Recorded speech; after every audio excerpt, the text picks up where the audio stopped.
Hi there, my name is Kevin.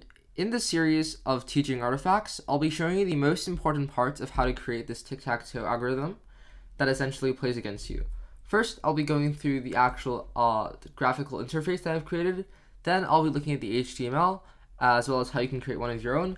And then lastly, I'll be going into the algorithmic side of things to basically show you how it works.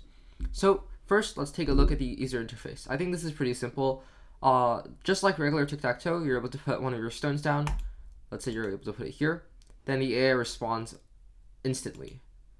So let's say that I would let the AI win and it would show that I lost here. So essentially that's how the algorithm this is displayed in real life. So it's very similar to real life tic-tac-toe. It's a basic replica of it, except you're playing against a algorithm.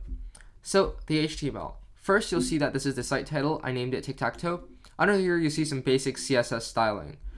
So I won't go over all of this, but essentially you can see the different styles I have. So for example, for the description tag that comes up when you win or lose, or to tie, essentially that's styled like this. You can have the font, the color, etc.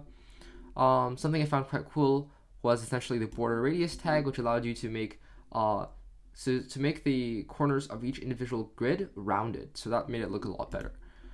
The background, as you can see, the body's background can be styled here. So below here, you have some of the basic HTML elements. You have a couple of spaces to space it out here with the different BR tags.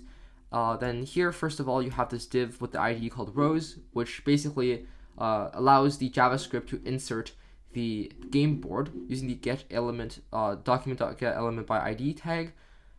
Then under that, you have the another container with the ID of description. Also using the document.getElement by ID tag, the JavaScript will insert a description here about whether you won, tied, or lost based on the descriptors that we'll get into later.